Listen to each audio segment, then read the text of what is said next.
Bueno, muy buenas tardes. Yo tengo un problema. Bueno, tengo muchos, pero uno es que soy de Daroca y que paso muchísimo calor.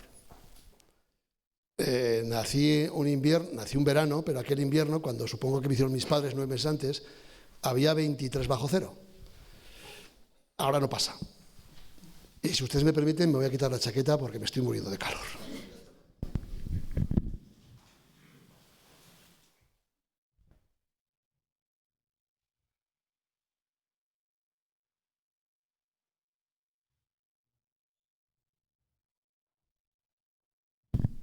Bueno, y así parece una clase de la universidad más que una conferencia.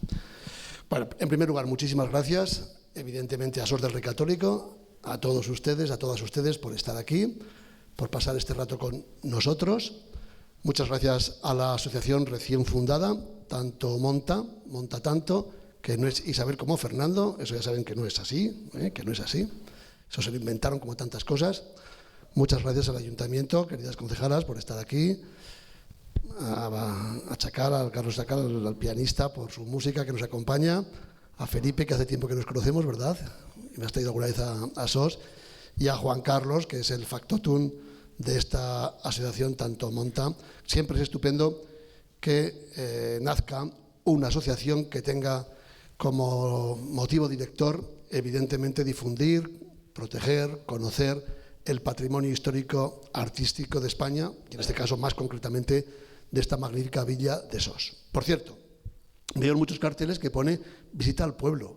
SOS es villa, hay que decir la villa de SOS. Imagínense que a un coronel le llama sargento, la que se lía, ¿no? Pues SOS, que conste que es villa, y además una villa magnífica. Bueno, hace ya algunas semanas Juan Carlos me llamó para que viniera a hablar a SOS del Rey Católico de Fernando el Católico.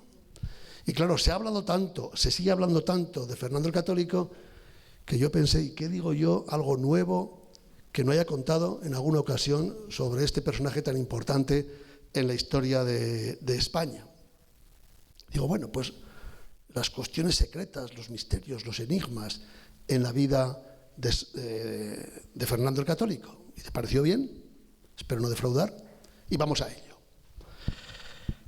Hace unos meses, creo que fue en abril, yo publiqué un libro, es un ensayo académico, no es una novela histórica. Los Austrias 1 es una novela histórica.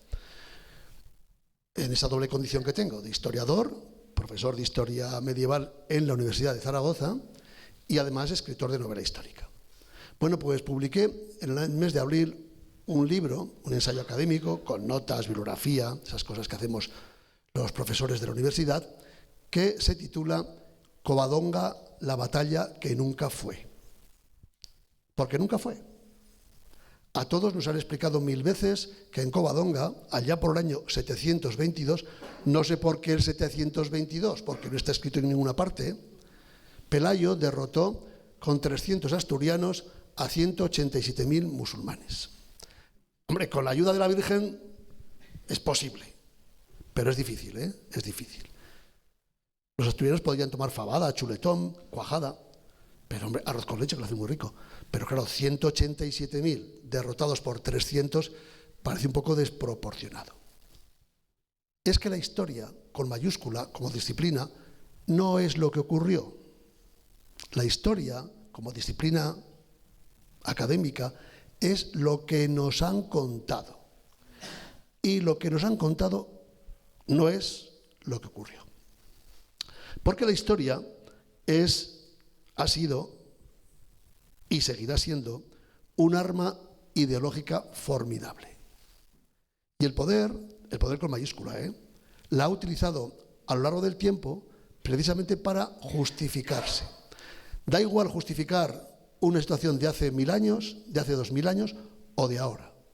El poder se autojustifica permanentemente y utiliza recursos políticos, utiliza recursos retóricos, cada vez menos porque los políticos tienen bastantes deficiencias de carácter retórico, y desde luego utilizan recursos históricos. Recuerdo cuando Mariano Rajoy era presidente del gobierno, decía, España es la nación más antigua de Europa. Tiene por lo menos 500 años. Vamos a ver ahora que no es así. Además, se utilizan conceptos como el de nación fuera de su tiempo. El concepto de nación al que aludía el presidente del gobierno en ese momento no era el concepto de nación que tenían, por ejemplo, los romanos o que tenían las gentes de la Edad Media. El concepto de nación que utilizaba el presidente del gobierno es el que se acuñó en el siglo XVIII, en los tiempos de la Ilustración.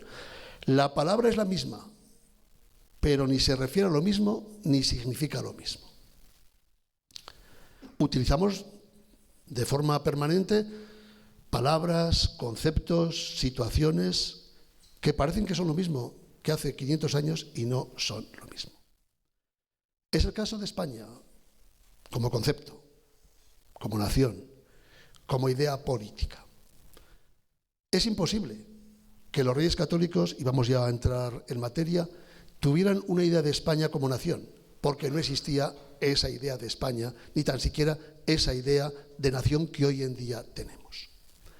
Y además Fernando el Católico, que era un tipo realmente de armas tomar, un hombre ambicioso, un hombre muy engreído, poco generoso, muy poco generoso, lo sabía perfectamente.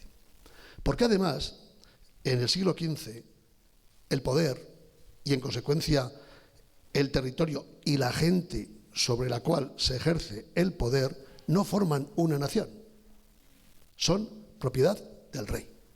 El rey, en la Edad Media, y estamos en la Edad Media, Fernando el Católico, bueno, puede ser el primer príncipe medieval, pero también puede ser el último príncipe, el primer príncipe renacentista, perdón, pero también puede ser el último príncipe del medievo, ¿no? En ese sentido. Los príncipes, en la Edad Media, los reyes, en la Edad Media, son los señores naturales del territorio. Y eso es muy importante. Y parece que se pasa casi de puntillas por encima de ese concepto. Esta historia no comienza con el nacimiento, esta historia de Fernando el Católico, no comienza con el nacimiento de Fernando el Católico, aquí en Sos. Comienza probablemente un siglo antes. Es una historia que ha durado todo un siglo, hasta el nacimiento de Fernando el Católico, y que continuará hasta nuestros días. Una historia que se ha alterado, tergiversado, manipulado de forma sistemática para justificar determinados presentes. Francisco Franco, ese que según las monedas de entonces aún tendrán algún duro, alguna peseta, por su casa, era caudillo de España por la G punto de Dios que ponía en las monedas. Esa G punto era por la gracia de Dios. Es la fórmula que utilizaban los reyes medievales. Fernando, rey de Aragón, por la gracia de Dios. Es decir, los reyes estaban ungidos desde su nacimiento, por derecho de sangre, por derecho de linaje, por derecho de herencia. Y ese derecho era inalienable porque era un derecho divino. Como les decía, esta historia comienza en el reinado, un siglo antes, en el siglo XIV, de un rey poco conocido en la historia de España, pero muy importante. Se llamaba Alfonso XI, Alfonso Onceno. Ha tenido la mala suerte de vivir en el siglo XIV, una época de guerras, de pestes, de crisis, entre un Alfonso brillante desde el punto de vista cultural, Alfonso X el Sabio, muy brillante culturalmente, pero políticamente un inútil total. Alfonso X era un verdadero desastre como político y así acabó, recluido en Sevilla, olvidado de todos, prácticamente en una ruina moral y política. Si ustedes van por Sevilla todavía verán el emblema del ayuntamiento de Sevilla, que es no do. Hay una N, un no, luego una madeja de lana y después no. No, madeja, do. Es un recuerdo de que Sevilla fue la única ciudad que le fue fiel hasta el final de sus días. Lo abandonaron todas las ciudades de Castilla y de León, menos Sevilla. El no, madeja, no, do, perdón, es un acrónimo de no me ha dejado, no me ha abandonado. Pero bueno, el símbolo actual del Ayuntamiento de Sevilla. Solo le quedó Sevilla y allí murió, pues, como digo, en unas condiciones deplorables. Ahí comienza una decadencia tremenda de la dinastía real de Castilla y de León, que culmina en 1369, con la muerte de Pedro I el Cruel, descendiente de esta rama, en los llanos de Montiel, al pie del castillo de la Estrella, que todavía existe. Alfonso XI, como les decía, ha tenido esa mala suerte de vivir en ese tiempo intermedio entre gente muy brillante como Fernando III el Santo y Alfonso X desde el punto de vista cultural, y el siglo XV más brillante todavía, si cabe, con los reyes católicos. Ahí está el medio. Por eso ha pasado un tanto desapercibido en la historia de España. Pero él es el culpable, el responsable de buena parte de los graves problemas que acuciaron a esta dinastía en el siglo XIV y después en el siglo XV. Alfonso IX, yo lo he contado en una novela reciente, ¿no?, en Matar al Rey, Alfonso XI era un personaje de cuidado y se enamoró perdidamente de una dama sevillana de la alta nobleza que se llamaba Leonor de Guzmán. Le hizo 9 hijos. Bastardos, claro. Él estaba casado, a su mujer, a María de Portugal, la abandonó, la olvidó, la recluyó, la encarceló y estaba absolutamente prendado, enamorado de Leonor de Guzmán. Si hacemos caso a las crónicas, Leonor de Guzmán era bellísima. Bueno, esto es repetitivo. Todas las reinas, todas las princesas, todos los reyes son guapísimos, hermosísimos, brillantes en todos los sentidos. Luego, cuando hemos estudiado sus restos óseos, resulta que no era así. Pero, en fin, formaba parte de la propaganda de la época. No quiso estar nunca con su esposa legítima y vivió con su amante, con Leonor de Guzmán. Esta guapísima, parece ser, dama sevillana. Con esta mujer tuvo 9 hijos, una chica y 8 chicos. Estos niños, bastardos, son los Trastámara. Trastámara es un pequeño condado al norte del río Támara, en el norte de Galicia, que era un señorío del rey, que los reyes de Castilla y de León solían otorgar a los infantes de la corona, ¿no?, para que tuvieran allí pues unas rentas de las cuales vivir. Bueno, Alfonso XI vive con su amante, con Leonor, y los hijos que va teniendo con Leonor, cada año le hacía un hijo a Leonor. Por cierto, con cada hijo le daba rentas, castillos, dinero, riquezas, joyas impresionantes. La corona de Castilla en el siglo XIV tenía las mejores joyas del mundo. Una todavía la pueden ustedes reconocer. ¿Se acuerdan cuando hace poco murió Isabel II de Inglaterra? ¿Recuerdan la corona real que llevan los reyes de Inglaterra en la cabeza? Tiene 2 joyas, tiene muchas joyas, pero tiene 2 joyas que son muy significativas. En la parte alta de la corona, como rematándola, en modo casi de pináculo, hay un diamante, el segundo diamante más grande del mundo, en quilates, que es el Kol-i-Nor. Significa en hindú montaña de luz. Es un regalo.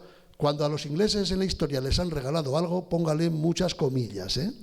Es un regalo de la India a la que entonces era su emperatriz, la reina Victoria. Y en la frente de la corona, en la parte delantera de la corona, en el aro que sujeta directamente la corona a la cabeza del rey, de la reina, hay un rubí rojo tremendo, enorme, el rubí más grande del mundo. Ese rubí formaba parte de las joyas reales de la corona de Castilla y de León. Y lo tuvo en su mano, y seguramente como elemento decorativo en su cuerpo, la bellísima Leonor de Guzmán. Si quieren saber cómo llegó a la corona de Inglaterra, léanse Matar al Rey y Corona de Sangre, esas 2 novelas donde lo cuento, ¿no? Pero allí está. Le hacía enormes regalos. Y además, uno de esos hijos bastardos, Enrique, acabó matando a su medio hermano Pedro I, que era el hijo legítimo de esa mujer, de esa reina a la cual no quería, pero que era la reina legítima, lo acabó matando y se convirtió en rey. Claro, fíjense ustedes, un rey, Enrique II, de Trastámara, que alcanza la corona de Castilla, se convierte en rey de Castilla en 1369, tras matar, tras asesinar, apoyado por la nobleza, evidentemente, a su medio hermano. Enrique y Pedro I eran hermanos de padre, no de madre, pero eran hermanos, medio hermanos, si lo prefieren. No hermanastros, hermanastros es otra cosa. Eran hermanos o medio hermanos. Aquí comienza esta historia. Una familia que se convierte en el linaje de los reyes de Castilla y de León a partir de un golpe de Estado, de una guerra civil, de un asesinato y de, según las leyes sucesorias y de la sangre de los reyes medievales una ilegalidad, porque es un bastardo. Y los bastardos no pueden heredar la corona real en ningún sitio en la cristiandad, porque la sangre es lo que hace al rey.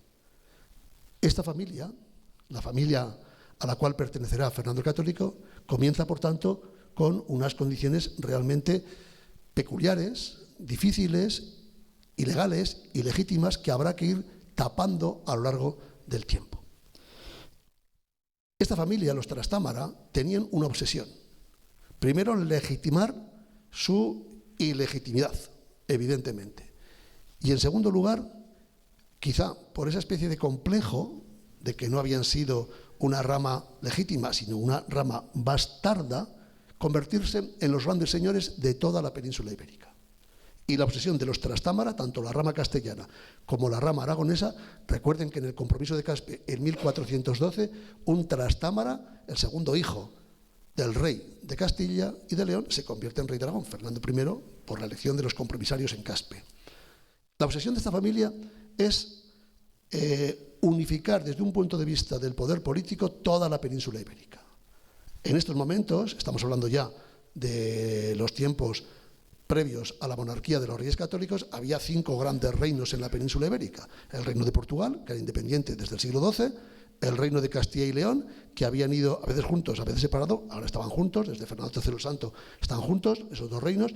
La corona de Aragón, que era un conglomerado de reinos, estados, condados muy heterogéneo y con una administración distinta a la de Castilla y de León.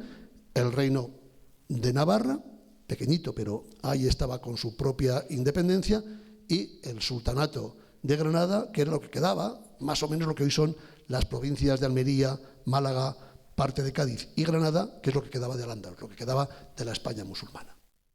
La obsesión de los Trastámara, quizá por esta especie de reparo a su ilegitimidad, es unificar esos territorios peninsulares bajo una misma corona, la suya, utilizando recursos de todo tipo, desde la conquista, el caso de Granada, hasta relaciones matrimoniales, el caso de Portugal o el caso de Castilla y de Aragón. Y aquí aparece Fernando el Católico. Aquí aparece este personaje cuya llegada al trono también es bastante controvertida. Recuerden que es hijo de Juan II, rey de Aragón, que es además un hijo tardío, tardano. Delante de él había un hermano, un medio hermano, hijo de la primera esposa del rey Juan, de Blanca de Navarra. El rey Juan se convierte en rey de Navarra y después en rey de Aragón por su matrimonio con Blanca de Navarra por un lado y por su herencia de su hermano Alfonso V, hermano y predecesor de Juan II. Juan II tiene sus más y sus menos con su primer hijo, el heredero, el mayor, el hijo de la Navarrica, que era el príncipe de Viana, Carlos, príncipe de Viana. Aquí la controversia es enorme en nuestro país. A Carlos, el príncipe de Viana, lo encerró su padre y murió preso, murió encerrado. Y hay una serie de especulaciones al respecto tremendas. ¿Por qué murió? ¿De qué murió? ¿Cómo murió Carlos de Viana? ¿Fue envenenado? ¿Murió de una neumonía en la cárcel, en la húmeda prisión a la cual lo había sometido su padre? Esto de morirse en España es raro. Bueno, no es raro, nos pasa a todos, nos pasará a todos, ¿no? Pero la gente en España, sobre todo los reyes, se mueren de una forma muy extraña, o sobre todo, cuentan las muertes de una forma muy extraña. Hay quien dice que Carlos de Viana fue envenenado. Por intereses políticos, evidentemente, puede ser. Algún día lo sabremos. Desde luego, Juan II de Aragón, no quería para nada que Carlos heredara el reino de Aragón y los reinos, estados, condados del resto de la corona de Aragón. Y fuera como fuese, curiosamente murió el hijo al que no quería, el hijo mayor, el heredero, y corrió turno y le tocó a Fernando. Fernando es el hijo del segundo matrimonio de Juan Enrique, ¿no? Del segundo matrimonio de Juan II de Aragón. Es el favorito, es el designado por su padre para heredarlo, después de que ha muerto, en esas circunstancias que no sabemos muy bien cómo se produjeron, Carlos de Viana. Y toda la vida de Carlos de Viana, y después toda la vida de su hermano Fernando el Católico, va a estar sumida precisamente en estas incertidumbres de las muertes, de los asesinatos, de los envenenamientos, de las guerras, es decir, de las luchas violentas, terribles por el poder. Esa idea de los Trastámara, de unificar todos los territorios peninsulares, pasaba no por unificar España, no por fundar las bases, los pilares de la nación española, ni muchísimo menos. Pasaba precisamente por conseguir que esa familia fuera la familia que se convertía en la dueña natural de todo el territorio, que no es lo mismo. El presentismo es uno de los peores defectos que puede cometer un historiador. Y a partir de aquí, claro, la historia la conocen seguramente igual que yo, o mejor, ¿no?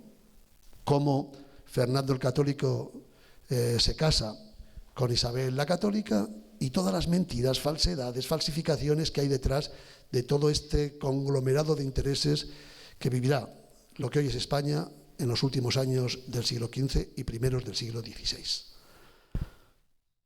Fernando el Católico es un hombre muy peculiar. Cuando lo envían a casarse con Isabel, princesa de Castilla, todavía no era reina, en Castilla había un follón peculiar.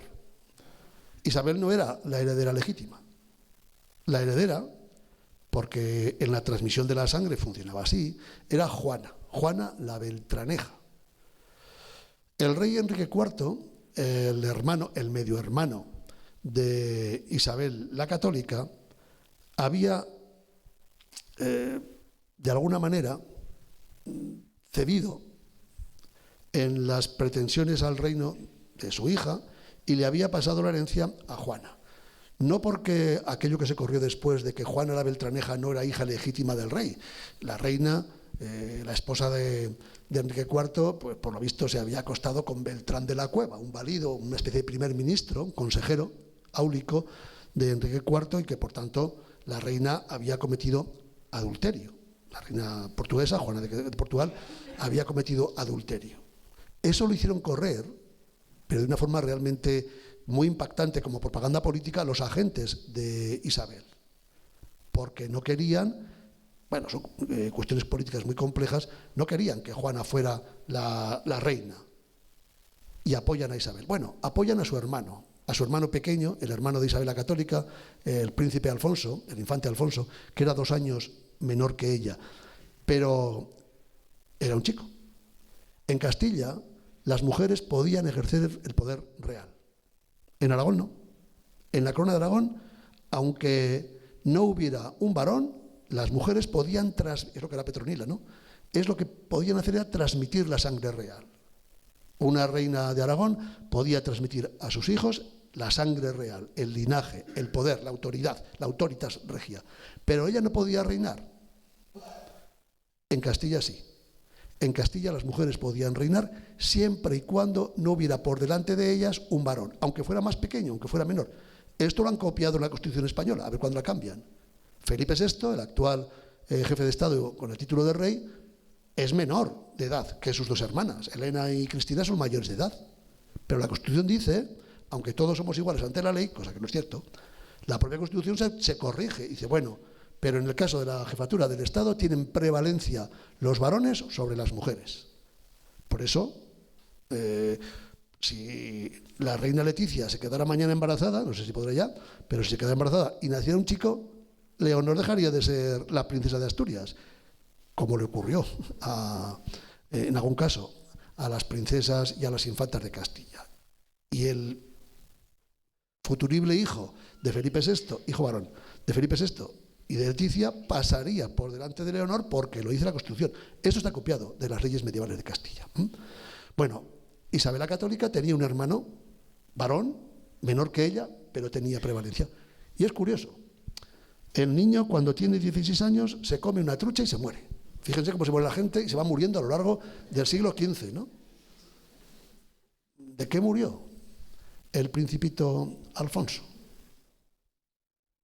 Le vino muy bien a Isabel, porque desapareció Alfonso, ya quedaba ella. Ya no había otro chico, ella era la chica, ya quedaba ella.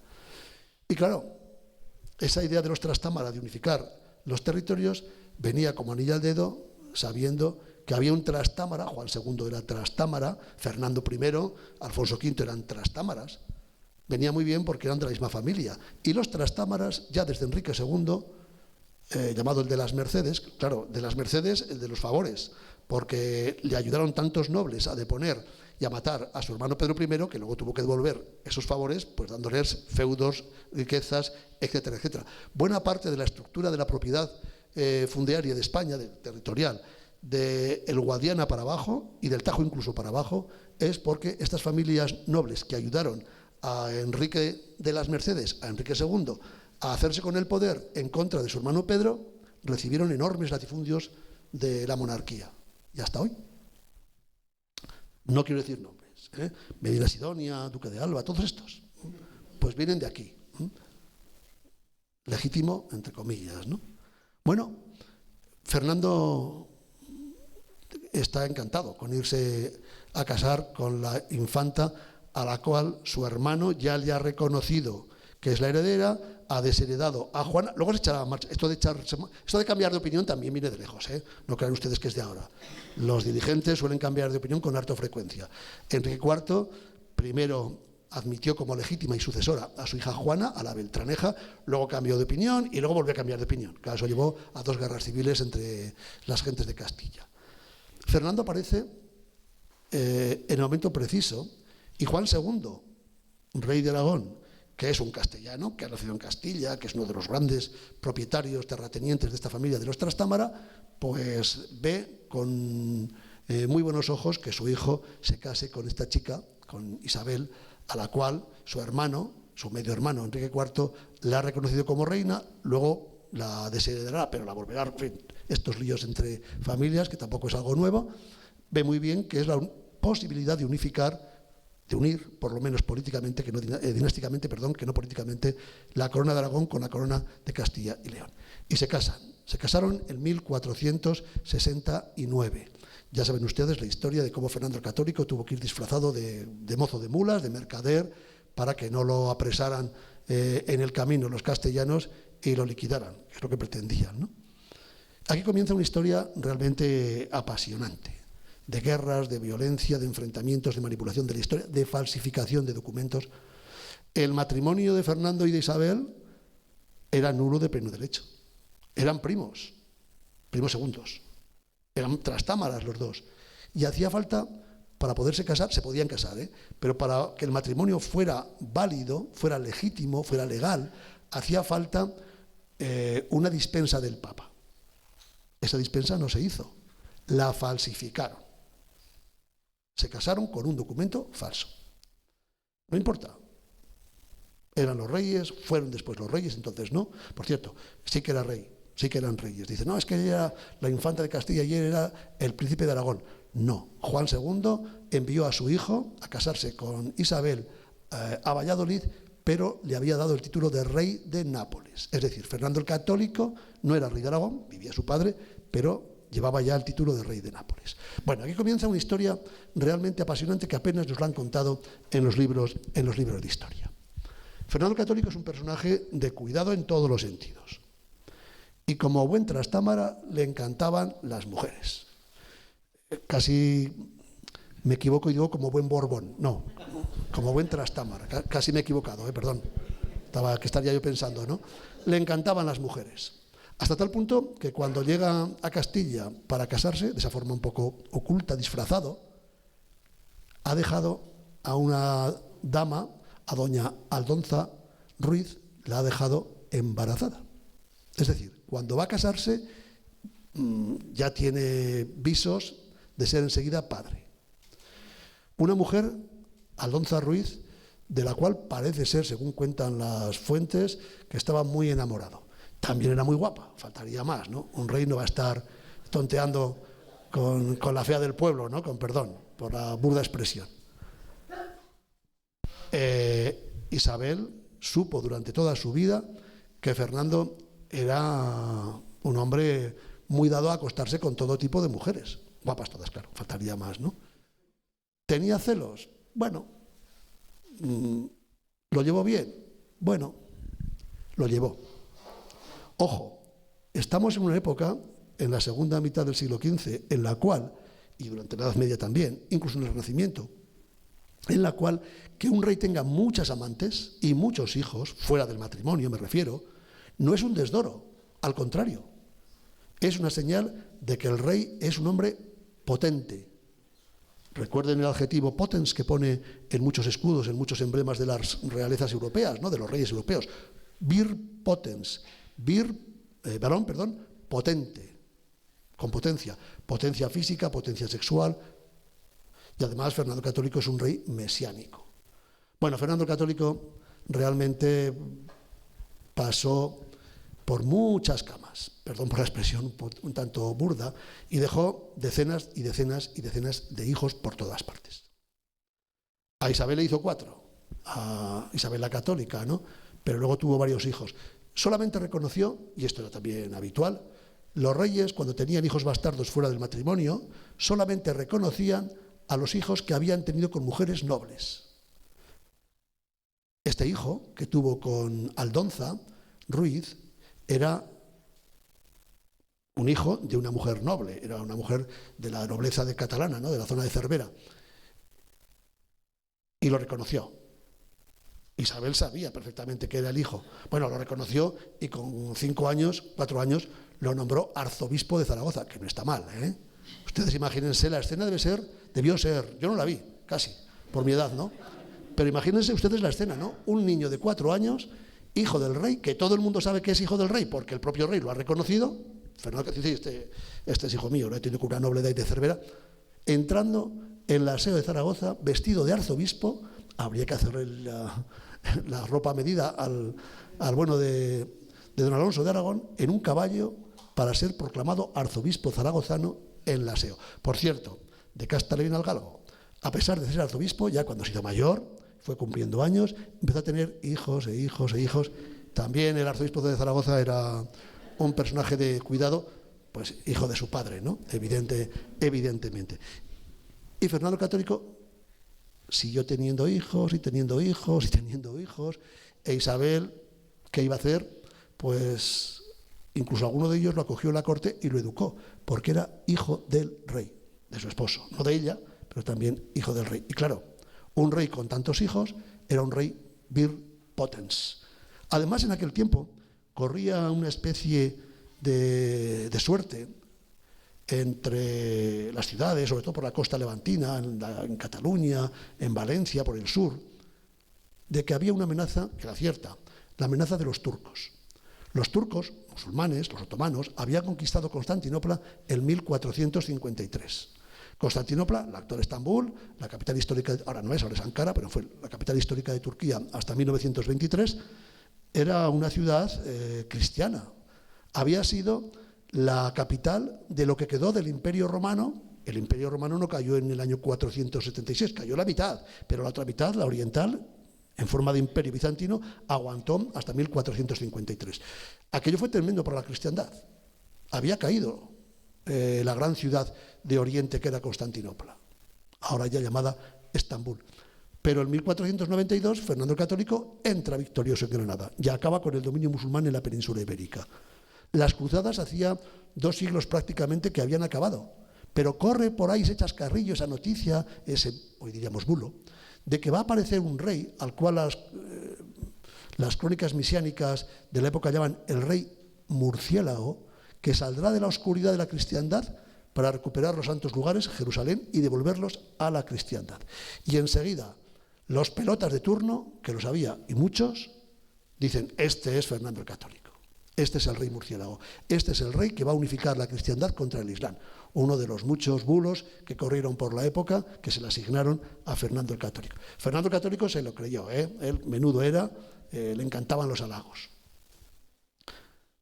En 1504, el 26 de noviembre, Isabel la Católica muere. Había tenido hijos, habían tenido 3 chicas y un chico, y además muere en unas condiciones muy duras. Parece ser que tenía cáncer de útero. El último año sabemos por los doctores que la atendieron, las crónicas, los documentos, que sufrió muchísimo y murió. Isabel la Católica era tremendamente lista. Yo no digo que se cargara a su hermano pequeño, pero era muy lista. Y además una mujer muy instruida. Recuerden que sabía latín, leía, tenía una biblioteca con 400 libros, que para aquella época era mucho, ¿eh? Ya se había inventado la imprenta por entonces, pero eran muchos libros. Y además a sus hijos les enseñaba, bueno, ella no, pero tenía profesores, maestros, que les enseñaban gramática, latín, retórica. ¿Ustedes recuerdan el barrio de Madrid que se llama La Latina? Bueno, pues La Latina es Beatriz Galindo, que era la mujer que más latín sabía en aquel tiempo, en la época de los Reyes Católicos, y era una profesora que le daba clase a los hijos de los Reyes Católicos, ¿eh? El barrio de La Latina viene de Beatriz Galindo, La Latina por sus conocimientos de latín. Era muy lista. Conocía perfecto, los reyes no eran unos iletrados, ¿eh? Sabían leer, escribir, les habían desde pequeño enseñado gramática, aritmética. Isabel conocía perfectamente que la monarquía de los Reyes Católicos, que su monarquía era una monarquía asimétrica. Ella sabía perfectamente que Fernando, su esposo, era rey ejerciente por matrimonio en Castilla y León. Pero ella no era reina ejerciente en Aragón, porque aquí las mujeres no podían reinar. Ahí se inventaron lo de tonto, monta tanto, Isabel como Fernando, que no viene de ahí. Si quieren luego lo hablamos, ¿no? No viene de ahí. Es otra circunstancia. Era una monarquía totalmente asimétrica. Y, por cierto, el matrimonio de los Reyes Católicos en absoluto significó la unión política de Castilla y León y la Corona de Aragón.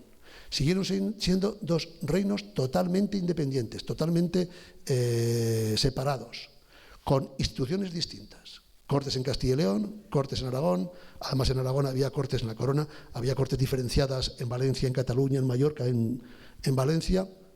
Había fronteras, había generalidades, había impuestos, había aduanas, había monedas diferentes, había oficiales de la administración diferentes. No era ninguna unión política, era una unión dinástica. Isabel, que conocía perfectamente el derecho de la época, tanto el de Castilla y León como el de la Corona de Aragón, sabía perfectamente que si Fernando el Católico se volvía a casar, una vez muerta ella, claro, eran católicos, eran cristianos, no existía el divorcio, sí la anulación matrimonial, pero no el divorcio, y por tanto, si se volvía a casar al quedarse viudo, Isabel sabía que iba a morir pronto por lo que les he dicho de la enfermedad, y de ese matrimonio, de ese futuro posible segundo matrimonio de Fernando el Católico, nacía un niño. Si nacía una niña no pasaba nada, porque por delante estaba Juana la mal llamada loca, ¿no? Pero si nacía un niño, ese niño tenía prevalencia, no en Castilla, pero sí en Aragón, por delante de Juana. Y ese niño hubiera sido rey de la Corona de Aragón, pero no rey de la Corona de Castilla, porque ya no era hijo de Isabel, sino de la posible futura segunda esposa de Fernando el Católico. En el hecho de muerte le obliga a jurar, y lo hace por escrito, conservamos el documento: Fernando, no te vas a volver a casar, júramelo. Y va Fernando y se lo jura, porque sabía Isabel lo que iba a pasar. Se lo jura y lo firma. Unas semanas después, pásmense, estaba buscando novia. Ya que no saben de quién pidió la mano Fernando el Católico, recién muerta, casi con el cuerpo caliente de Isabel en Medina del Campo, aquel domingo de 26 de noviembre de 1504. Pues le pide la mano, pásmense, a Juana la Beltraneja, la sobrina de Isabel, con la cual había competido por la corona de Castilla y de León, y que se había ido a Portugal, se había casado con el rey de Portugal y que estaba recluida en un convento. Hay que ser realmente retorcido, para decir: me voy a casar con aquella chica, la princesa, la hija del medio hermano de mi mujer, de mi cuñado. Esto de los cuñados también aparece siempre por la historia, que además la quitaron del orden sucesorio de una forma un tanto irregular, lo cual quiere decir que a lo mejor sabía en aquel tiempo que no era tan beltraneja doña Juana. Juana lo rechazó. Juana no se quiso casar con Fernando el Católico. Fernando el Católico no rebló. A las pocas semanas le escribe al rey de Francia y le pide la mano de su sobrina, Germana de Foix, y se casó. 6 meses después de decir, no cariño, no me casaré jamás, no le dijo que no se acostaría con más chicas, que no me casaré jamás, se casó con Germana de Foix. Claro, hay una serie de relaciones políticas muy importantes en esta cuestión. Fernando el Católico, el día que murió Isabel, esa misma tarde dejó de ser rey de Castilla. No rey de Aragón, que no era por herencia, pero en tanto en cuanto era rey de Castilla por su matrimonio con Isabel, muerta Isabel, la reina de Castilla esa misma tarde es Juana. Juana la loca. Isabel había dejado escrito que Juana no estaba, había muerto la hermana mayor de Juana, Isabel de Portugal. Isabel se había casado con el rey de Portugal, con Manuel el Afortunado. Debía ser afortunado porque se casó con 2 hermanas y una sobrina, o sea, una cosa realmente tremenda, ¿no? Por cierto, a Isabel, a la hija mayor de los Reyes Católicos, le había hecho un hijo, el príncipe Don Miguel.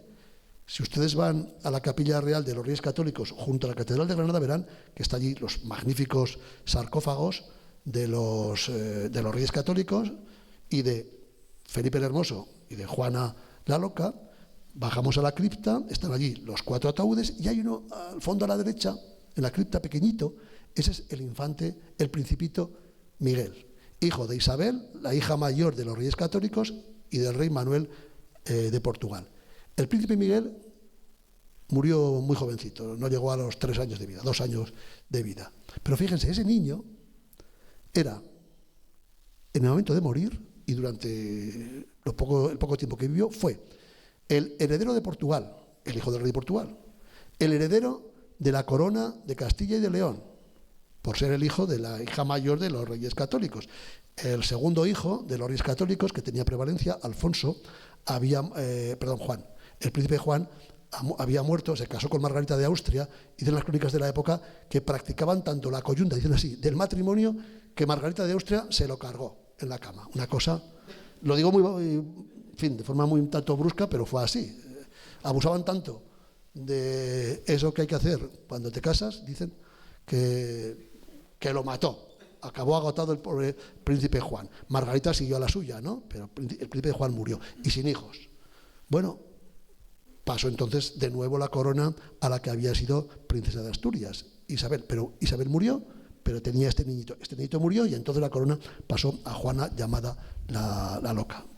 Esa es la sucesión en este sentido. Bueno, dejó de ser Fernando el Católico rey de Castilla, pasó a ser Juana. Pero Isabel había dejado escrito que Juana no tenía condiciones para gobernar. La llamaron loca.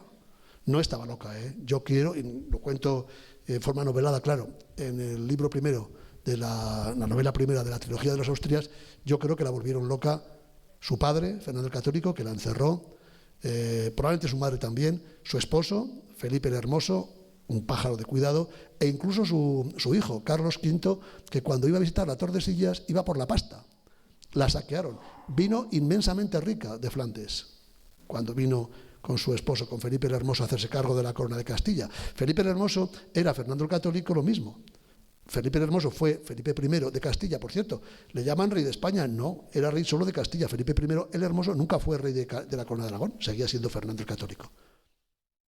Cuando vienen para hacerse cargo con la corona, Fernando el Católico conoce a Felipe el Hermoso. Felipe el Hermoso, las fuentes lo llaman así, el Hermoso. Parece ser que cuando venían los 2 príncipes a hacerse ya reyes, a hacerse cargo de la corona de Castilla, muerta Isabel, el rey de Francia, Luis XI de Francia, dijo: ¡qué príncipe más hermoso! Eso cuentan las crónicas, ¿eh? Vete a saber si es verdad. Ya, pues, desde entonces se quedó con Felipe el Hermoso. Felipe el Hermoso murió en el mes de final de septiembre del año 1506, después de jugar un partido a la pelota en el castillo de Burgos. Le gustaba mucho el trinquete, el frontón, ¿eh?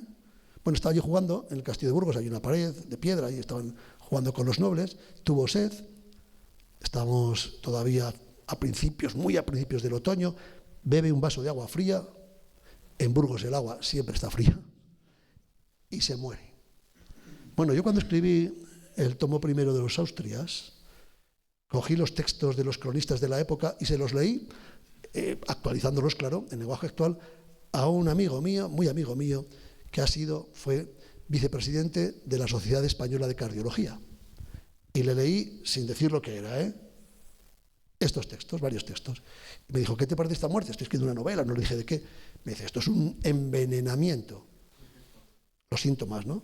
Digo, pues mira, es la muerte de Felipe el Hermoso. No me digas. Por cierto, sabríamos perfectamente de que murió Felipe el Hermoso si nos dejaran. Digo si nos dejaran porque lo hemos pedido, no nos han dejado, ¿no? De momento. Si nos dejaran analizar sus restos que están ahí en Granada y que sabemos que están. Tan fácil como eso. Un forense con ADN, etcétera, etcétera, estudia los restos del rey y sabríamos de qué murió, si envenenado o no.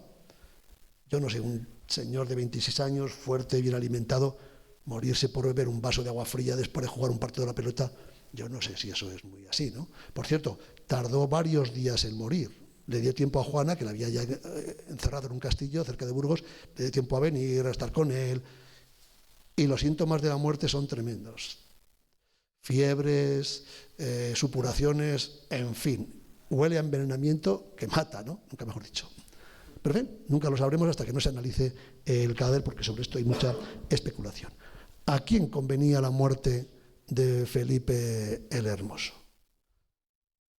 El 26 de noviembre de 1504 había dejado de ser rey de Castilla y de León Fernando.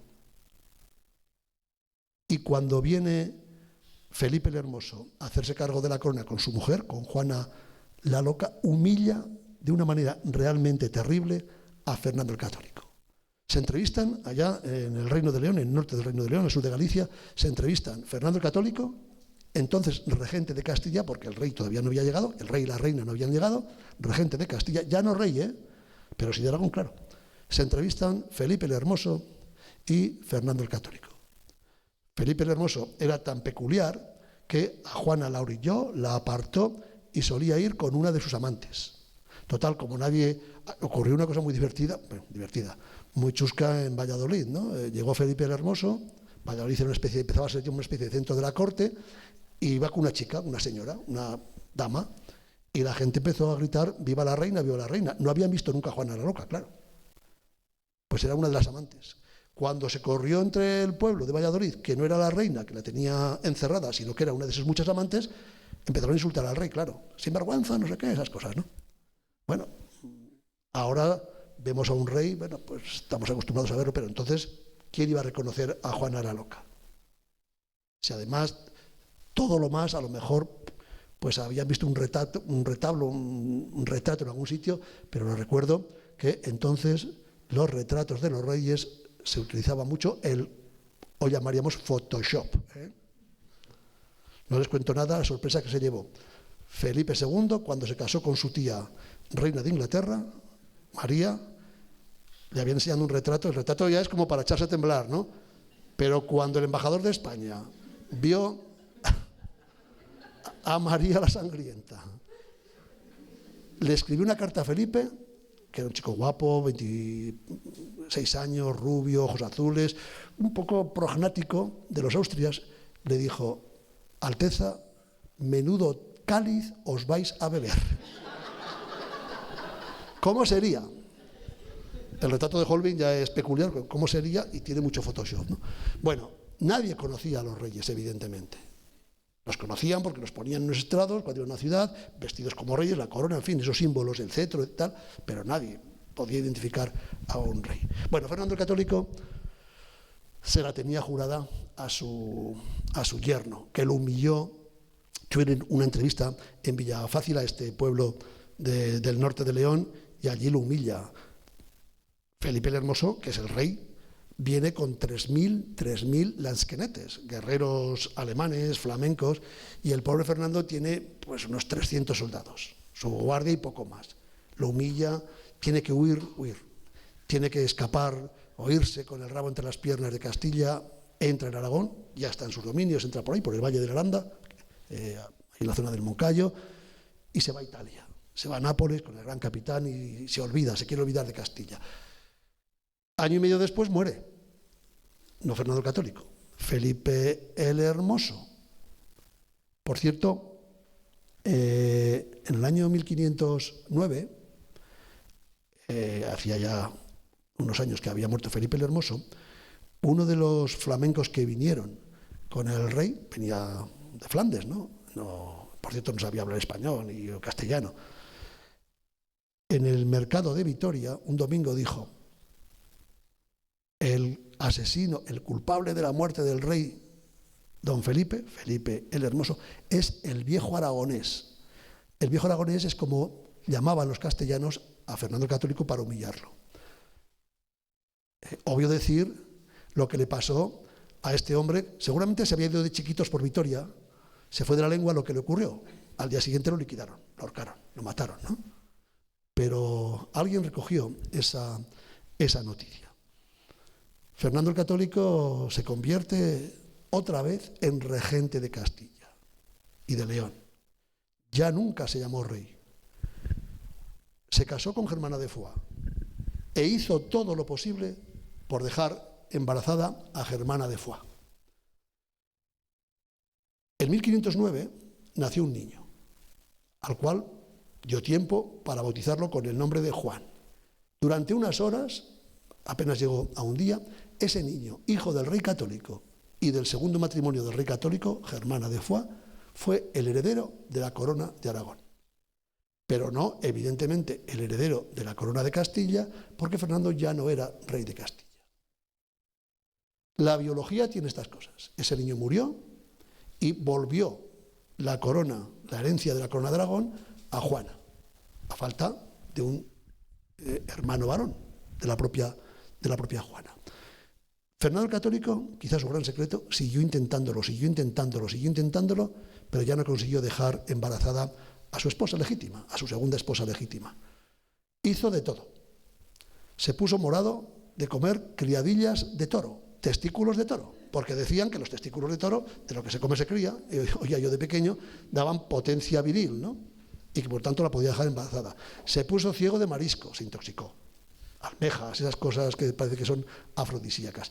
Y ya recurrió a la Viagra de la época, que tomaban los varones de aquel tiempo, que podían pagársela. La Viagra de la época era un vasodilatador que se fabricaba con el caparazón. Las fuentes la llaman la mosca verde. En realidad no es una mosca, es un escarabajo. Es un escarabajo, le llaman la mosca española, pero es un escarabajo, que se alimenta sobre todo de la resina y la madera de los robles, de los robledales en la península ibérica, especialmente en la zona de la meseta. Es un escarabajo, igual han visto alguno por ahí, aunque ahora ya casi ni hay mariposas ni insectos con el cambio climático, pero igual han visto alguno, ¿no? Que tiene un cascarón verde, parece como metálico, un reflejo metálico. Bueno, pues se cogía solo el caparazón, la cáscara del caparazón de este insecto, de este pequeño escarabajo, insisto, le llaman mosca, pero no es una mosca, que se llama la cantárida. El escarabajo se llama cantárida. Bueno, pues con el caparazón de este escarabajo, de la cantárida, se hace un polvo en el sentido literal, se hace un polvo, ese polvo se ingiere y es un vasodilatador. Claro, hace que el riego sanguíneo sea más abundante, más fluido, pero con el tiempo provoca unas disfunciones orgánicas tremendas y, por supuesto, un infarto inmediato. Bueno, pues Fernando el Católico se puso morado de testículos de toro, todo tipo de mariscos. Imagínense cómo estarían en qué condiciones los mariscos en aquella época, ¿no? Y cantaridina, que es el polvo de la cantárida. Hasta tal punto, y no consiguió dejar embarazada a Germana de Foix, ya no volvió a quedarse embarazada, hasta tal punto que los últimos meses de Fernando el Católico, y eso que los cronistas son bastante suaves a la hora de describir cómo estaba el rey, es tremendo. Cuando va camino de Extremadura para participar en una reunión de las órdenes militares en Guadalupe, murió antes de llegar, el 23 de enero de 1516, el aspecto del rey es patético. No puede andar, se le cae la mandíbula, se le cae la baba, está hecho polvo, tenía 60 y tantos años, 65 años, pero se había literalmente envenenado con testículos de toro, sobre todo con marisco y con la cantaridina. Hasta el final intentó tener un hijo varón. Un hijo varón porque él, que era un castellano, Fernando nació aquí, evidentemente, pero él era un castellano, tenía una posesión tremenda por vengarse de alguna manera contra esos castellanos que lo habían ofendido, que lo habían llamado el viejo aragonés y que lo habían tenido tanto tiempo orillado. Y hay muchísimos más secretos en la vida de Fernando el Católico. Germana de Foix se quedó viuda en 1516 y Fernando el Católico, con esto acabo, no los aburro más, Fernando el Católico le dejó a su segunda esposa un recado. Le dijo: mira, mi nieto, Carlos V, como mi hija Juana está loca y la tengo ahí encerrada en Tordesillas, va a hacerse cargo cuando yo muera de mis reinos, ¿no? Tú y yo no hemos tenido hijos, pues vamos, le toca a mi nieto. Trátalo bien, cuídalo. Claro, porque tiene 16 años. Por cierto, Carlos V tuvo varias hermanas y un hermano, Fernando, 3 años menor. Fernando había nacido en 1503 en Flandes, hijo de Felipe el Hermoso y de Juana la Loca. Vinieron los reyes en un viaje a la península ibérica en 1503, todavía no eran reyes, y lo dejaron aquí. Y Fernando, el hermano pequeño de Carlos, se crió con Fernando el Católico. Él, además estaba a punto de morir Isabel, durante esos 10 años, o más, 13 años, desde 1503 hasta 1516, el abuelo cría a Fernando, cría al nieto pequeño. El nieto pequeño, Fernando, que está aquí desde los 3 años, habla español, castellano, perfectamente. Va con el abuelo está enamorado de él. Ha muerto ese principito Juan que vivió un día. Y Fernando el Católico quiere que el heredero de la corona de Aragón no sea Carlos, que está allí, que no sabe español, no sabe ni aragonés, ni catalán, ni por supuesto castellano. Quiere que el heredero sea Fernando, de la corona de Aragón, de Castilla, que sea Carlos, Juana o quien sea, ¿no? Y cambió el testamento. Poco antes de morir, cambió su testamento. ¿Quién convenció a Fernando el Católico para que cambiara el testamento en el último momento antes de morir y el heredero no fuera Fernando, sino el hermano mayor, Carlos, al cual no conoció nunca, porque cuando vino a España ya había muerto Fernando el Católico? Curioso, lean la novela y lo verán.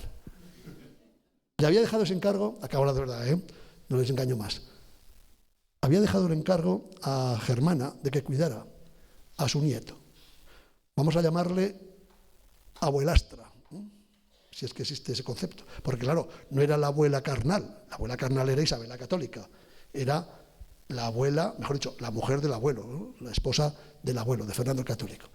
Cuida bien a mi nieto, porque va a ser el rey de Aragón también, cuando yo muera. Lo cuidó fenomenal. Cuando vino con 17 años recién cumplidos, la conoció a Germana de Foix, ella tenía 30 años, era francesa, eso es un plus en aquel tiempo, ahora no lo sé. Lo cuidó tan bien que la dejó embarazada. Claro, imagínense el escándalo monumental, el nieto dejando embarazada a la esposa del abuelo, que además es el rey de Aragón, y ha sido el rey de Castilla, y es el rey. El cisco es monumental. Germana de Foix tuvo un niño, una niña. Nació en agosto de 1518 en la Aljafería. Durante 1 año y pico estuvieron juntos, amándose locamente. Carlos debió quedarse fascinado con su abuelastra, vamos a llamarla así. Parió una niña en la Aljafería, lo acompañaba permanentemente, le pusieron el nombre de Isabel. Y durante mucho tiempo, Germana de Foix, a la cual nombró virreina de Valencia, le escribía cartas a su nieto político, a su nietastro, si es que existe ese palabrejo, diciéndole: majestad, majestad, majestad, reconocer a la hija que hemos tenido juntos, reconocer a Isabel. Nunca la reconoció. Imagínense, hubiera sido muy peliagudo el reconocimiento por parte de Carlos V de una hija tenida nada más y nada menos que con la viuda de su abuelo. Estaban tan absolutamente enamorados, o llámale como quieran, que en Valladolid vivieron durante varios meses en 2 palacios separados. Carlos iba todas las tardes a visitar a su abuela. Claro, por Valladolid se corrió la voz: aquí está el nieto del Católico ya rey de Castilla y de Aragón, que viene a tomar el té. con la abuela, ¿no? Y claro, el escándalo era monumental. Cientos de personas todas las tardes a la puerta de Palacio esperando la llegada del joven Carlos. Bueno, pues Carlos tuvo una idea feliz, construir un pasadizo de madera de 200 metros de palacio a palacio por encima de las calles de Valladolid. Claro, ¿qué hacía la gente? Ponerse debajo de la pasarela para escuchar los pasos del rey, que a las 5 de la tarde iba todas las tardes, ahora vía aérea, a visitar a su abuela. Hay muchas más cosas, pero las dejamos para cuando venga Pepe Calvo Pollato. Muchas gracias.